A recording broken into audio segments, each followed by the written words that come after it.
Welcome to Empowerment of Faith Kingdom Center for Ambassadors, pastored by Dr. Larry Smith. Our vision is to preach the gospel of the kingdom of heaven and bring all nations to the knowledge of truth. We hope this word empowers you today and helps you discover Elohim's purpose for your life. Now, let's get into the teaching.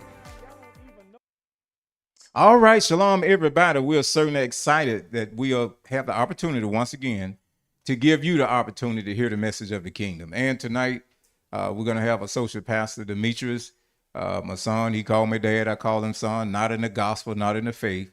He see me as his real dad in life.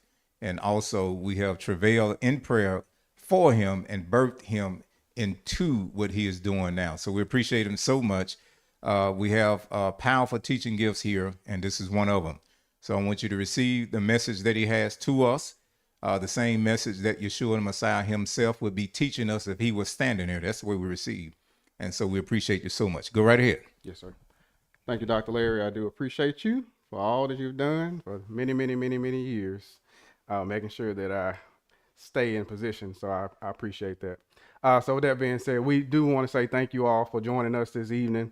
And I want to ask you to make sure to like, to subscribe, and share to the YouTube channel and get the message out. The kingdom message needs to be out. It's people seeking what we have, and we need to get it out to them. So thank you in advance for that. And before we go forth, we want to pray. So Father Elohim, I do give you praise. I give you thanks. We say todah to you for your word being solidified in the hearts today. Thank you, Father, for the ability that you have supplied, not to go beyond or fall short what you have called us to do, and as to teach the kingdom message to others. And we do believe that we receive, therefore we have. All right, so tonight I'll give you a full disclaimer. Okay, I want you to buckle your seatbelts up, unloose your shoes. I saw somebody do it back there. Thank you. Just get ready, because this is an area, of course, Dr. Larry's been teaching on this as well, but an area that we must be proficient in to make sure that we know the precepts and know the precepts of the Father, so that we can continue to grow. And so tonight we'll be talking about kingdom dominion, and that's closing the door to offense.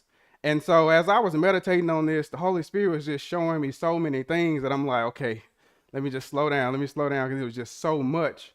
And he showed me how hideous offense is, and how it destroys and wrecks people's lives and wrecks people's minds. And a lot of people are comfortable with it, and then some people don't know how to get rid of it.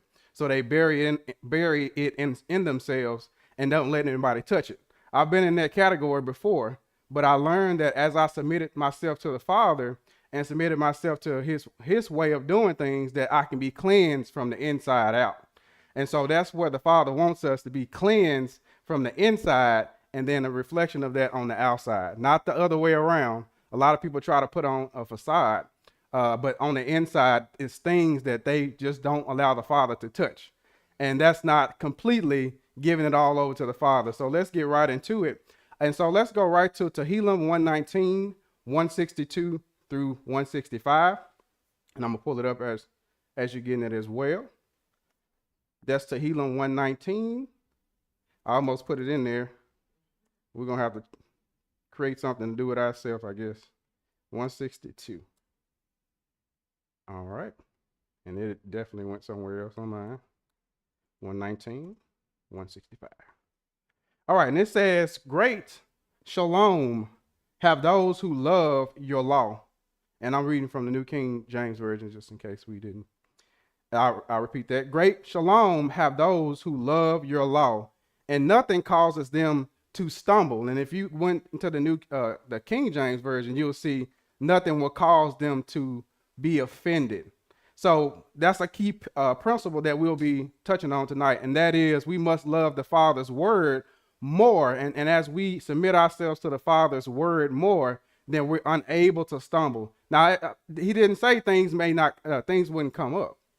But if you are knowledgeable of the word and the precepts, when that comes to you, then you can speak the word and stand on the word.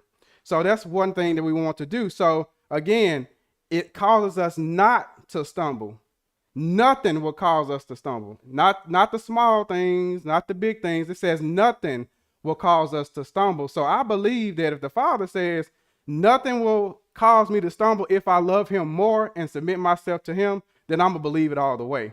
And that's one thing as ambassadors we must make sure that we do is totally commit ourselves to the Father and allow him to guide us and guide us in the way to truth. Every single time we'll come out victorious. So let's go back there to our notes and we're going to get right into it. So when we talk about offense, there's principles and things and warning signs that happen before we get to the offense, right? So many people don't understand that. And so when they face certain things, they don't know how to deal with it. But the word is true and the word gives us all answers. And if we submit ourselves to our ear to the Holy Spirit, he'll give us the answer. So one thing here I want to point out is strife is the beginning stage of offense. It's going to lead you somewhere. But if we can catch that in the moment, we can totally close the door to being offended and go into that obstacle. So here we go here. The Father hates strife.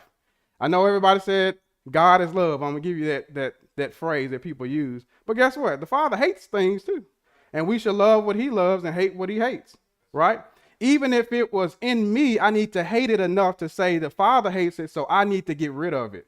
And if I need to get rid of it, I need to do whatever is possible to get rid of it so that I can show and prove myself to the Father, because words are cheap.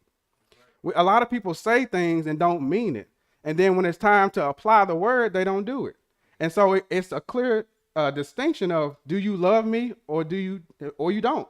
So very simple. So the Father hates strife. So let's go to Mishley 6 and 16 and see it for ourselves. Mishley. Look, I almost typed Mishley in. What's really going on? 6 and 16. All right. And it says these 6 things Yahweh hates. Did it say love? No, hates. So if the Father hates things, he doesn't like certain things, and we're going to get into it. And it says, yes, 7 are an abomination, meaning that he really does not like this. So and are an abomination to him. A proud look, and I'm in the New King James. There we go. And let me come out of interlineary. There. A proud look, a lying mouth, or it says tongue here, hands that shed innocent blood, a heart that devises wicked plans, feet that are swift in running to evil, a false witness who speaks lies, and one, and we said the 7 was an abomination, right? Is one who sows discord among brethren. So 2 things. Discord goes back to, you can go to the interlineary there so you can see it. And discord is going to show us what the Father is saying. And just hover over there 2790 for us so that they can see us online.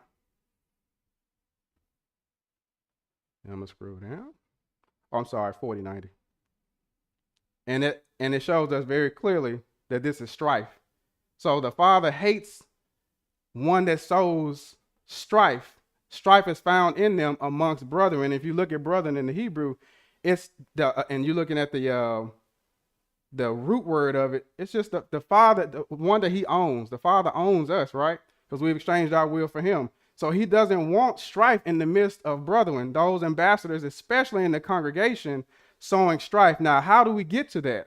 So we're going to dissect that because we want to make sure that we don't fall into one of those categories. So let's go back to the notes here, because gossip will bring strife.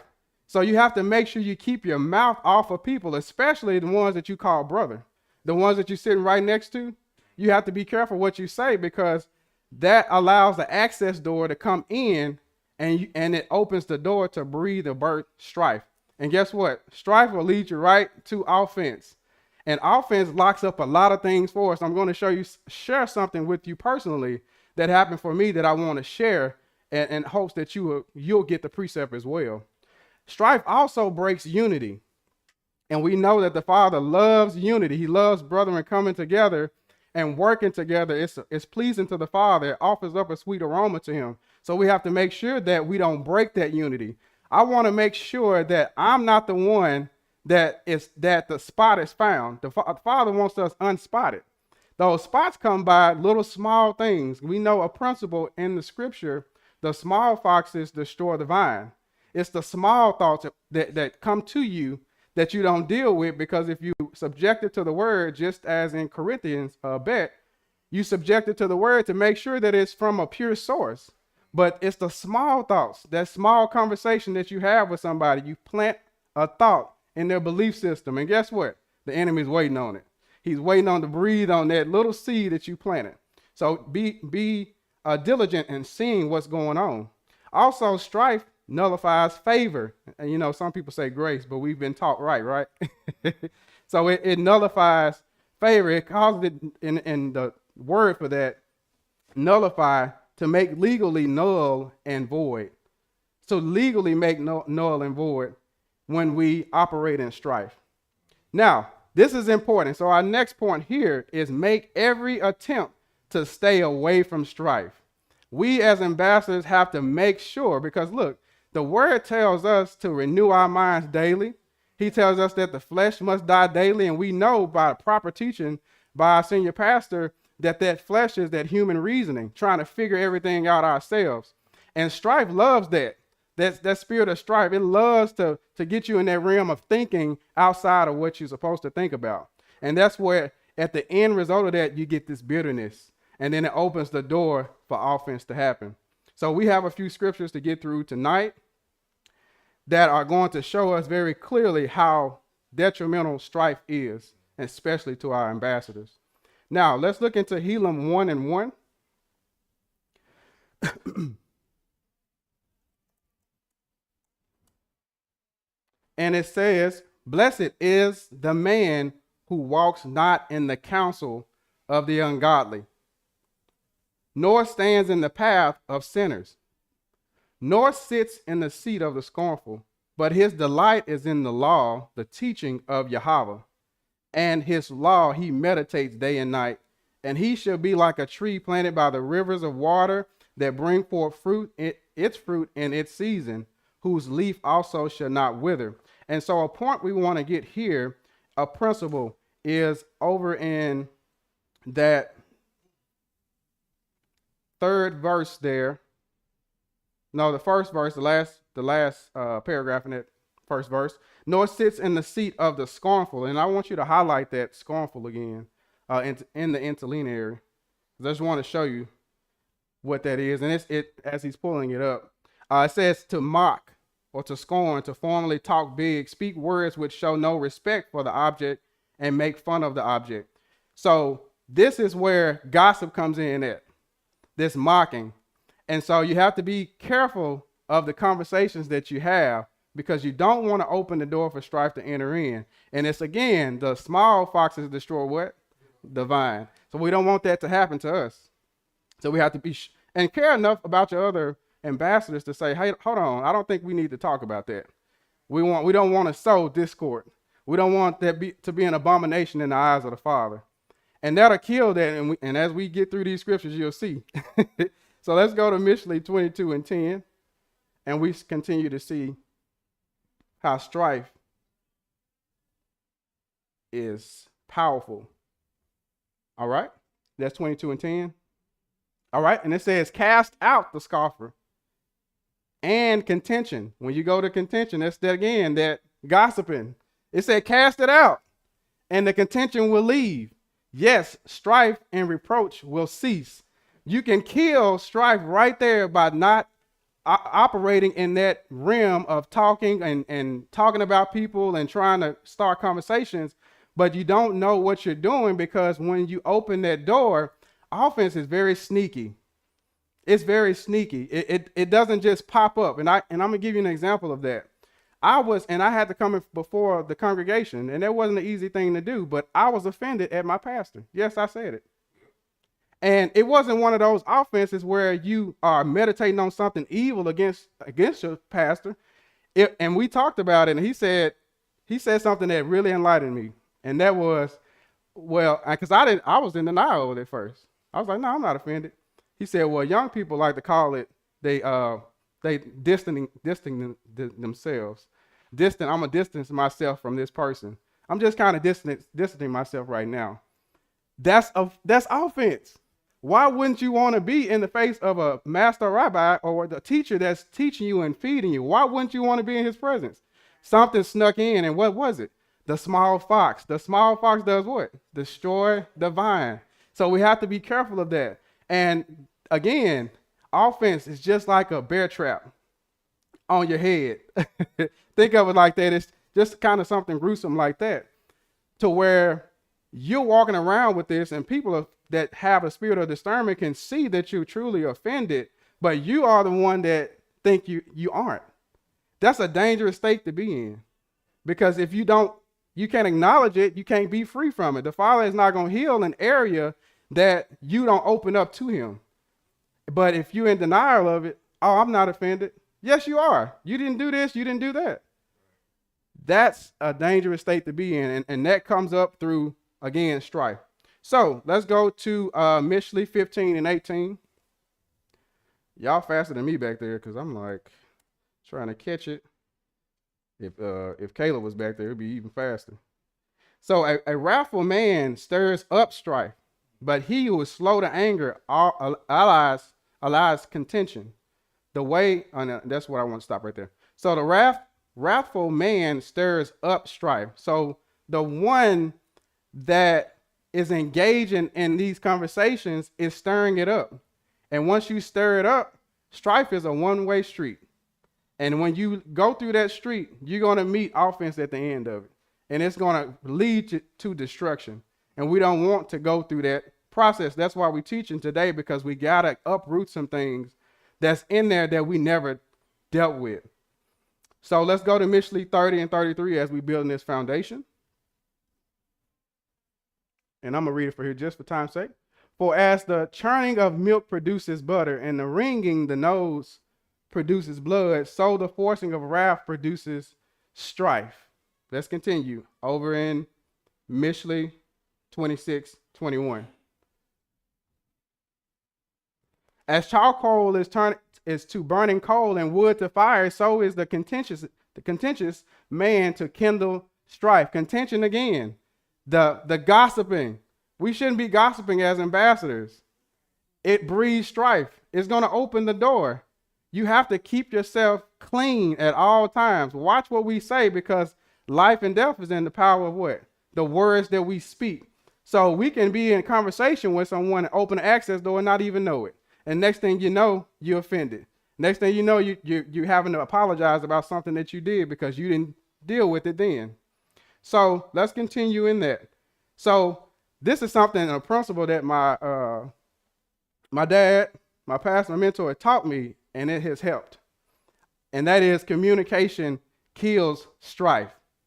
How does it kill strife? Well, if something happens between me and another ambassador, I don't let it dwell. I don't just go about my day and not deal with the thought, because guess what? You're stirring up strife again because you didn't deal with it. And that's the small foxes that destroy the vine. So that small thought on a conversation that wasn't dealt with starts to get bigger and starts to get bigger. And next thing you know, you have a falling out of ambassadors, and that breaks unity in the congregation.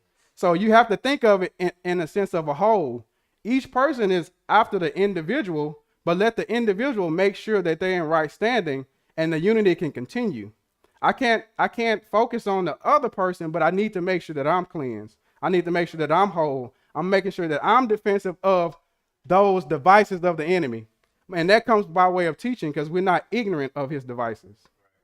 So let's go to Matthew 18 and 15. And we say communication kills strife. And I'm going to give a principle here as I pull it up. Matthew 18 and 15. All right? The interlinears, stay up on me. All right, here we go. So moreover, if your brother sins against you, go tell him his fault between you and him alone. If he hears you, so the Father's right here is a principle. If you do it this way, he give you another way to do it. If that doesn't work, he give you another way to do it. And then he tell you, if that doesn't work, he's going to tell you what to do next. So moreover, if your brother sins against you, go and tell him his fault between you and him alone. You go to your brother or sister. If he hears you, you have gained your brother. The unity is there. But if he will not hear, take with you one or two more, that by the mouth of two or three witnesses every word may be established. And if he refuses to hear them, tell it to the congregation. Really, the congregation is supposed to be, because we are the judges in the earth. Because most people tell us, don't judge me, don't do this. No, we are supposed to judge, but we judge by the word. We don't speak our own opinion. We speak the kingdom and the precepts of the kingdom. And so, but if he refuses, again, you're going through every effort to make sure you don't go into this area of strife. But if he refuses even to hear the congregation, let him be to you like a heathen and a tax collector. At that point, it ain't nothing you can do.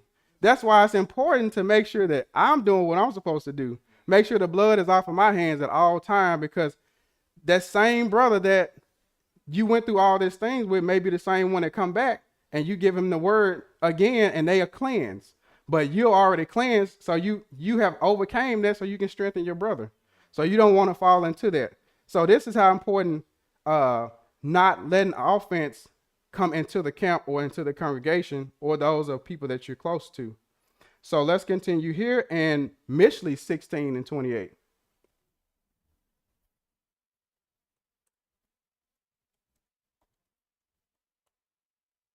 All right, a perverse man sows strife, and a whisperer separates the best of friends. Again, the same thing. The Father, when I just go through, it's so many scriptures about strife and offense.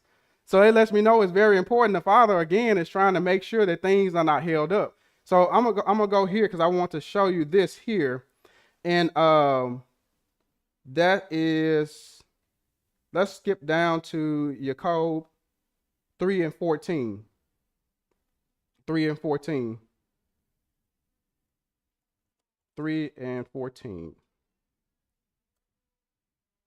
But if you have bitter envy and self-seeking in your hearts, do not boast and lie against the truth. This wisdom does not descend from above, but is earthly, sensual, and demonic. For where envy and self-seeking exist, confusion and every evil thing are there. But the wisdom that is from above is first pure, then peaceable, gentle, willing to yield, full of mercy and good fruits, without partiality and without hypocrisy.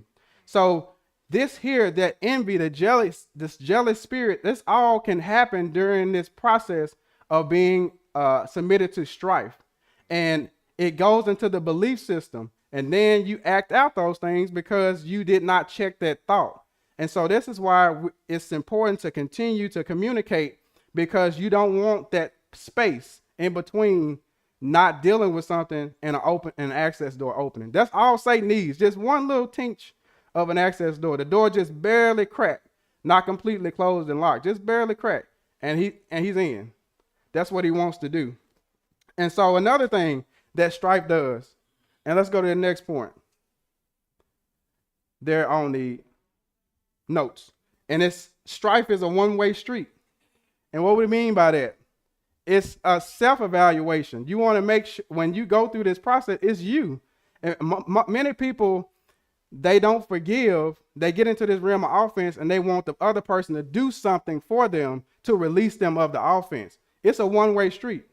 That person can't relieve you from that. It's an inner thing that you got to deal with inside and make sure that you're clean, not the other person. Many people today, they start to go into this bitter state. The person has died, and they're holding holding on healing and wholeness into a person that's dead.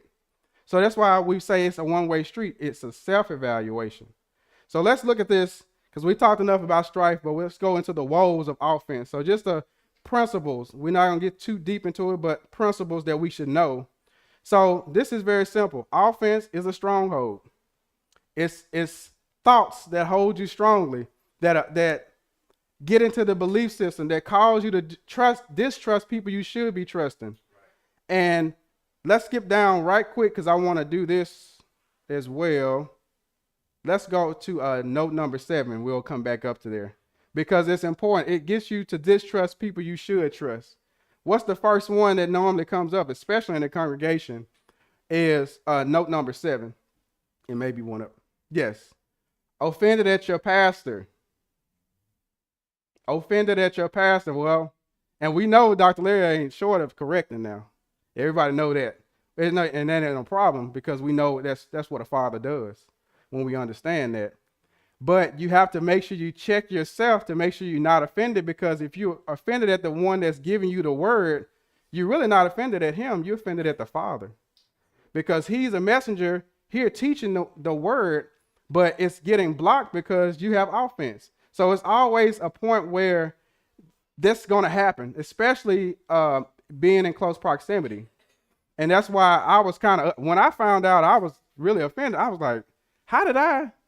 No, I tried everything, but it was the small things that I didn't look at, because I'm like, oh, I don't like that. I don't like the feeling to say that the enemy he did something to me, and it worked at that point in time. I don't like that feeling, because we talked about that too. When the thoughts come, no, it ain't gonna be me. Go to somebody else. People probably be thinking I'm talking to myself, but I'm just that I try to look out for it, but it happened. And so it made me realize, okay, what was it that would cause you to feel this way or not receive the way you should be receiving? And another thing that happened, something broke that we were looking for after the offense was identified and I was cleansed from it. Something broke that we were wanting to get done. It happened just like that. And it made me think, wow, I see how Satan tries to destroy. Very subtle things that you don't really think about, and it gets in, and then next thing you know, you on the path to destruction. So offense led to death, rebellion against leadership. We're not going to go there. We're going to summarize it, but Korah, he rebelled against leadership. He was offended at leadership at Moshe. He was offended, and guess what? Offense is contagious. It's like a cancer. When it gets in you, it gets to someone else, and you get to someone else, and it just keeps going. That's what offense does. It's destructive. It wants to destroy you from the inside out. The enemy wants you walking dead. He don't want to just kill you. He wants you walking dead because he wants you to affect other people. So we have to make sure that we cleanse ourselves by opening up our mind to the Father to cleanse us and not lead us into this right here. But one thing that I wanted to point out was Korah, it wasn't just him that rebelled. He got 250 leaders in addition for that offense. That's how powerful offense is. And guess what? The earth opened up. The Father said, no, we're not doing that, especially if you're in leadership position and others are seeing you and you have to, take care of other people. That's what happened. That's how detrimental offense is. Also, point number 2, offended at your wife or husband. Now, let's go to K for Olive 3 and 7. Because again, we know that the congregation is built on families. And so that's another area that the enemy wants discord, unity not to flow. And so I've seen this as well. And so let's go there first, and let's listen to the word. 3 and 7. And it says, husbands likewise dwell with them with understanding, giving honor to the wife as the weaker vessel, and as being heirs together of favor of life, that your prayers may not be hindered. So offense hinders prayers. Communication to the Father, getting things done in the earth, is hindered by offense and strife. It breaks the division. So again, the congregation is made up of families and then individuals. And we see here that house divided, it won't stand. It can't stand. And the Father can't deal with that. And just think about sowing this offense and then it transfers to the kids. And then the next generation is affected by the offense of the mother and the father. But we know that knowledge is the answer. We have to get knowledge. So let's continue to move. Offended, point number 3, offended at your brother. Look to your left and look to your right. Say, I'm not offended no more. I wasn't offended. I'm letting it go. Offense led to a brother murdering his own brother. Let's go to Bereshit 4 and see this. The offense, jealousy, it was there, and it caused him to kill his own brother. That's how dangerous offense is. We can't play with this. We can't play with those things. We got to call them out. So let's go Bereshit 4 and says, now Adam knew Hava, his wife, and she conceived and bore Cain, and said, I have acquired a man from Yahweh.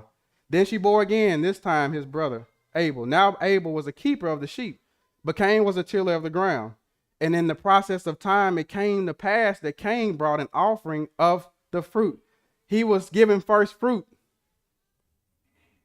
of the ground to Yahweh. Abel also brought the firstborn of his flock and of their fat. And Yahweh respected Abel and his offering, but he did not respect Cain and his offering. So one was applying principles that the Father established in the beginning. How many people knew about first fruit till they came to the ministry, right? But they were doing it way before then. We just wasn't taught that. And so, and Yahweh respected his offering, but he did not respect Cain. So verse 6, so Yahweh said to Cain, why are you angry? And why has your countenance failed? So another thing about offense, you can see it on a person, especially with the spirit of discernment. The first thing the Father said to him was, why is your facial expression changed? Why are you looking different? So what's going on with you? Is it something in you? The Father saw that very clearly. So Yahweh said to Cain, why are you angry and why is your countenance failed? If you do well, will you not be accepted? He just gave him the word. If you do the word, you reap the benefits of it. Why are you envious of your brother? He's doing exactly what you can be doing. And if you do not do well, sin lies at the door. Satan waiting on you to mess up. And its desire is for you, but you should rule over it. We have the power, the Father's presence in us to overcome anything. We're unable to stumble. Nothing can cause us to stumble when we apply the word and we love the word more. So now Cain talked with Abel, his brother, and it came to pass when they were in the field that Cain rose up against Abel, his brother, and killed him. And then Yahweh said to Cain, where is Abel, your brother? He said, I don't know. So then you start lying. So you just digging a bigger grave. And then he got smart. This had to be a brown brother. He got smart with the Father. Talking about, my brother, am I my brother's keeper? What's really going on? That's what offense does. It gets you bold. You get in pride. You start saying stuff that you normally wouldn't say. And he got checked too. Because the Father put a punishment on him. He said, hold on, I can't bear that. That's too much. But that's what offense does. It leads to destruction. He can't buy his brother back. That was done. He committed that act. So let's continue as we go to Matthew 5:23 and 24. 5:23. Therefore, if you bring your gift to the altar and there remember that your brother has something against you, leave your gift there before the altar and go your way. First be reconciled to your brother and then come and offer your gift. Remember I said when the offense left, something broke?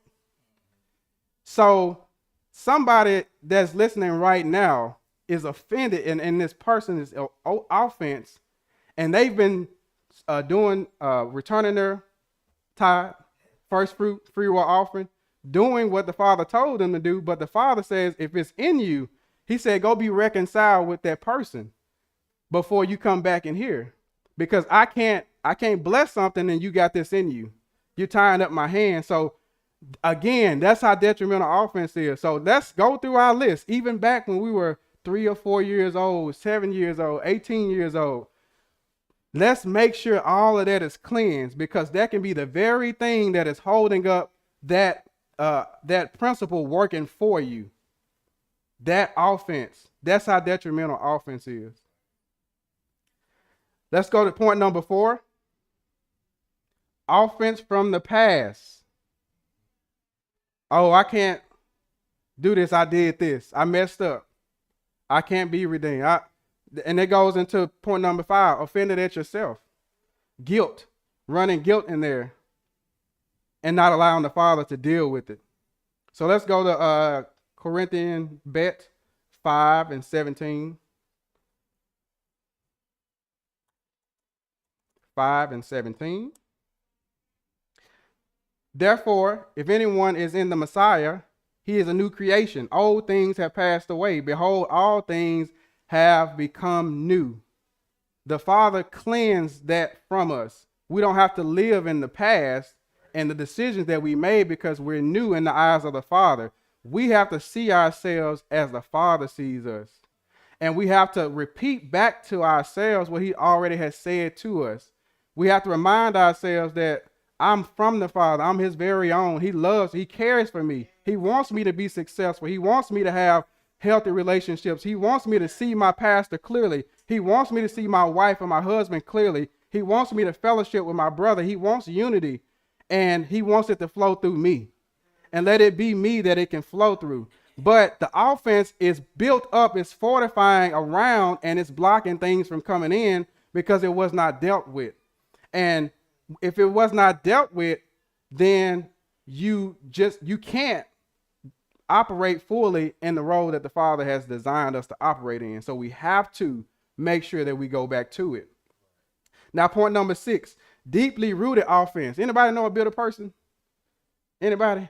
I know a couple of them. And it's one of those things where they'll be nice one minute and terrible one minute. I'm dealing with somebody now. She was nice. She was trying to give me stuff. And then next minute she cussed me out. I don't know what to do. I don't know who you're going to be tomorrow because you haven't dealt with that. And I can see it very clearly because the spirit of discernment. Something happened. They need to release it and get rid of it. I'm dealing with something in my family right now. The person died, but the person is still bitter about it. And they said they forgave. They said, well, the person came to me in a dream and I forgave them.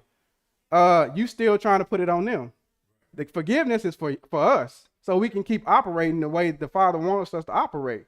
It's not in the other person. Again, it's a one-way street. We got to go through that process of healing and restoration. So even when the door opens up again, Satan doesn't find nothing in me because I got rid of it. But so many people deal with things in the soul, and we know to uproot this thing, it has to go through the spirit. Because the Father, his spirit is perfect. Everything in him is perfect. So if I lean not to my own understanding and acknowledge him, guess what? He'll direct my path. He'll make sure that I have what I need to get rid of this thing. But what happens is we deal with things in the soul, and it's residue still there. Father can't operate with residue. He said either you're going to be hot or you're going to be cold. There's no mixture that needs to be in you, and you asking me to cleanse you. That does not happen. So lastly, point number 7 is offended at the Father. Bitterness in Mishlei, it says bitterness is rotten to the bones. That's why it's a cancer. It comes in, it's a sickness. It comes in and it works slowly. It turns slowly. It just continues to build and build and build until an outburst happens or something happens where you just can't control it. But again, it's with dealing with the emotions. So let's go back to point number 5 here and read the second one here. We can read this together. Offense wants to lead you into destruction. Offense blocks growth. Offense is human reasoning operating out of the flesh. We got to get out of the flesh and get back to listening to the spirit. But if you haven't been taught, most people haven't. They don't know the voices. And Dr. Larry's been teaching us about the voices of your soul man and the born again spirit and the Holy Spirit. No one knows voices. But so many people are so they're so used to hearing from their soul and dealing with things in the emotional realm and dealing with things in a logical sense and trying to figure everything out. Trying to figure the Father out. You can't figure the Father out. He knows all things. You can't figure him out. But if we lean to him, he'll correct those things in us and there won't be any residue. Let's go to the next one. Offense occurs in the soul, the mind, the will, and the emotion. Offense produces a double-minded person. And Jacob says a double-minded person is unstable in all their ways. If it ain't dealt with, you're going to see it in other areas. You're going to see it in other areas. You're not going to be successful in other areas. You got to deal with all those. We have to deal with the small foxes.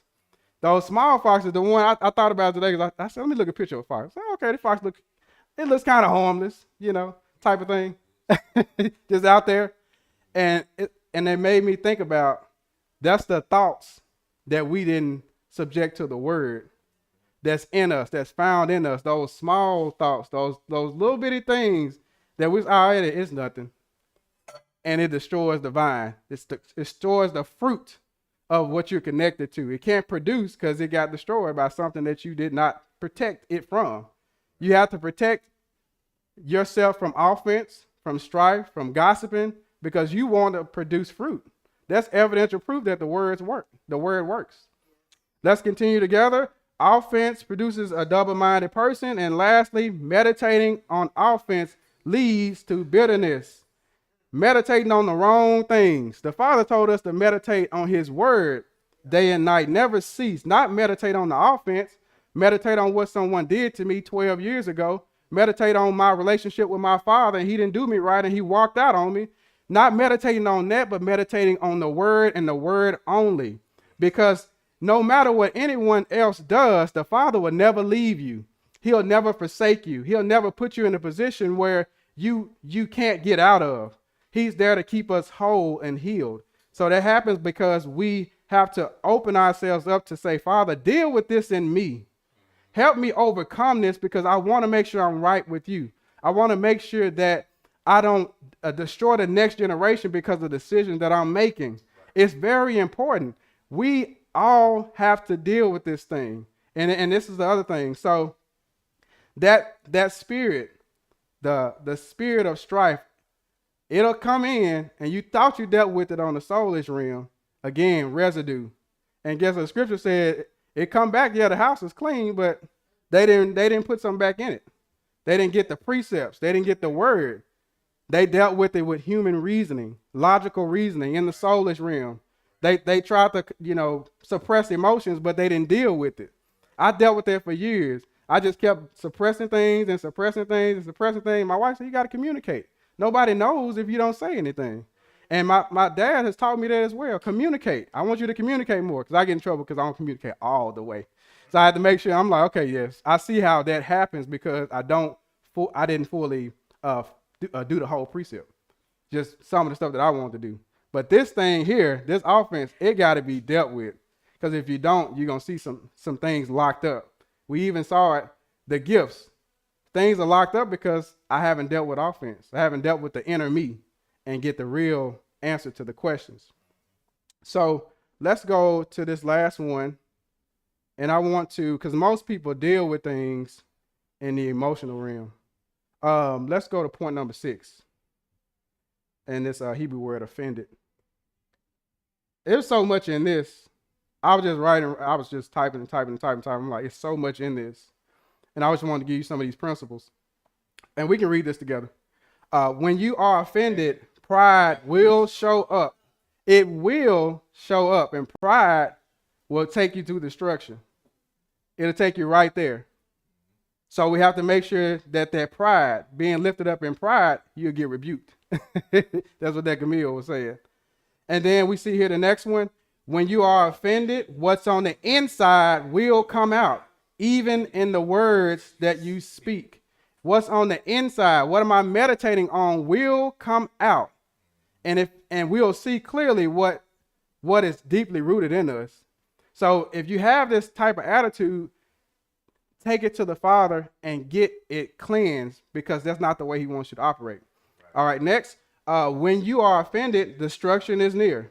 And lastly, when you are offended, something is revealed. What's revealed to me? Is it the precepts of the kingdom? Or am I revealing the enemy, old serpent, the devil, his agenda? You can't do both. You have to see those things. If it's not light, I almost said it the country way. If it isn't light, then it's darkness. Very simple. So if a thought comes to you, you have to subject it to the word. Is it from light? Is it from dark? Don't spend a lot of time on it. You know if you got precepts in you, and we've been taught, and you know you've been taught. If something comes, don't give it time. That's the issue. We try to think our way through it. We're trying to think our way through everything and make the decision ourselves. But the Father is saying, Allow me to heal it and allow me to lead you and guide you into destroying this thing that's trying to destroy you. So lastly, let's say this together. Get rid of offense. We have to get rid of it because it's destroying the minds of believers. It's causing us not to be prosperous in the earth. It's causing us not to succeed in areas that we should be succeeding. We should not be in the same place every single year, every single feast. You shouldn't be back up with the same thing every year. You have to continue to progress. But guess what? Offense blocks growth.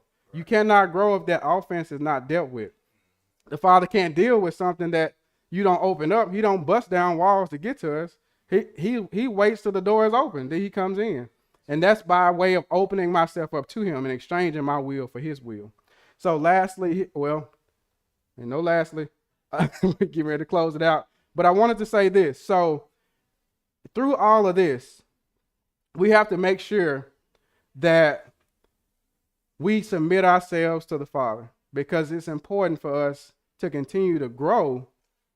And the Father wants us to grow, but we have to deal with those small foxes. So if it's anything in me, I want to make sure, Father, please search the innermost parts of my being and show me anything that is causing me lack or bondage, or to be in another state of mind that is not free, because joy and peace and shalom is supposed to be mine. But if something is in me that's not dealt with, then you cannot operate. And so the Father is always there to make sure we can cleanse ourselves. So with that being said, we do want to say shalom to you, and we'll see you soon. Welcome to Empowerment of Faith, Kingdom Center for Ambassadors. We are so delighted to have you join us today. Empowerment of Faith has something special just for you. It's our honored guest questionnaire. Simply point your phone's camera to the QR code, tap the screen, and it will lead you to our honored guest questionnaire. Thank you so much for completing our honored guest questionnaire. Don't forget to get your product of the week. As always, Empowerment of Faith has something available special just for you to enrich your walk of faith. Get your product of the week. Hello, men. Don't forget to join us for the next men's empowerment session. See the flyer for details, and don't forget to invite. Hello, ladies. Don't miss the next women's empowerment session. See the flyer for details, and as always, invite. Be sure to follow Empowerment of Faith online on Facebook, YouTube, Instagram, and more. Be sure to like, share, and subscribe. And as always, if you can't be here with us in person, then join us on Zoom. Once again, thank you so much for joining us today, and shalom, y'all.